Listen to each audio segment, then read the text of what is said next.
అందరికీ నమస్కారం. నా పేరు డాక్టర్ వసంత్ కుమార్ గౌరాని. ముందుగా ఈరోజు బర్డ్ ఫ్లూ అనేది ఇప్పుడు మనం చూసినట్టయితే ఉభయ గోదావరి జిల్లాల్లో విజృంభిస్తుంది. 5,00,000 కోళ్ళ వరకు చనిపోయాయనేది ఈరోజు వరకు న్యూస్. అంటే ఈ కోళ్ళు చనిపోతున్నది గత 15, 20 రోజుల నుంచి చనిపోతున్నా కనీసం అక్కడ ఎలా చనిపోతున్నాయి, దేనివల్ల ఏ వ్యాధి వల్ల చనిపోతున్నాయి అనేది కూడా విశ్లేషించకుండా దాన్ని భూపాల్లోని కానీ పూణేకి పంపించకుండా ఇప్పటి వరకు వెయిట్ చేస్తున్నారు. కానీ ఈరోజు బాంబు లాంటి ఒక విషయాన్ని ఏదైతే ఉందో పూణే వాళ్ళు విడుదల చేశారు. అది bird flu H5N1 and avian influenza అంటాం. మహారాష్ట్రాని కుతలం చేసేసి మొత్తం అది చేసింది. ఈరోజు మహారాష్ట్రలో చాలా చోట్లలో వైరస్ అనేది విజృంభిస్తుంది. దాంతోపాటు GBS గులియన్ బెర్రీ సిండ్రోమ్ అనేది కూడా విజృంభిస్తుంది అక్కడ. అదేవిధంగా కామారెడ్డి ప్రాంతంలో ఈ బర్డ్ ఫ్లూ అనేది కోళ్ళని చనిపోవడం జరిగింది. ఖమ్మంలో వేల సంఖ్యలో లక్షల సంఖ్యలో అక్కడ కూడా బర్డ్ ఫ్లూ వచ్చి చనిపోతున్నాయి. కానీ ఇక్కడ ఏంటంటే ఆలోచించాల్సింది ఏంటంటే ఈ బర్డ్ ఫ్లూ కూడా మందు ఉంది. బర్డ్స్ చనిపోకుండా మందు ఉంది. బర్డ్స్లో ఉండే వైరస్ని చంపే మందు ఉంది. అది యూజ్ చేసినట్టయితే ఈ బర్డ్స్ అనేది చనిపోకుండా ఉంటుంది. రాబోయే రోజుల్లో కూడా ఇది టెస్ట్ చేసినా అక్కడ దాంట్లో నెగిటివ్ అనేది రావడం జరుగుతుంది. బర్డ్స్ చనిపోవు, సో రైతు కూడా సేఫ్గా ఉంటాడు. ఈ బర్డ్స్ అనేది ఎప్పుడైతే ఇన్ఫెక్ట్ అవుతున్నాయో నాటుకోళ్ళలో కూడా ఇన్ఫెక్ట్ అయ్యి చనిపోతున్నాయి అన్నారు. మనకు తెలుసు నాటుకోడి చాలా స్ట్రాంగ్గా ఉంటుందని. కాకులు చనిపోతున్నాయి. జూలో సింహాలు ఈ చికెన్ని తిని చనిపోయాయి. అదేవిధంగా పెంగ్విన్స్, చాలా రకాలుగా చాలా యానిమల్స్ కూడా ఇన్ఫెక్ట్ అయ్యాయి.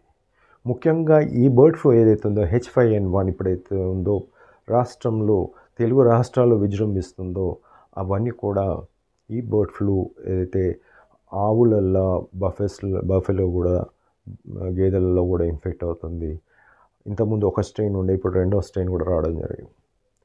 మరి ఈ వైరస్ వచ్చినప్పుడు ఆవులే కానీ మనుషులే కానీ పక్షులు డెఫినెట్లీ వాళ్ళపై దాడి చేసినప్పుడు బాడీలో ఏ విధంగా మనుషుల్లో చేస్తుందో అన్ని విధాలుగా పశువులో కూడా చేస్తుంది. ఎప్పుడైతే ఈ వైరస్ ఏదైతే పశువుల బాడీలో ఈ ఆవులలో గేదెలలో ఉన్నప్పుడు ఏమంటామంటే ప్రొడక్షన్ అనేది రాదు, మిల్క్ ప్రొడక్షన్ అనేది తగ్గిపోతుంది. దాంతోపాటు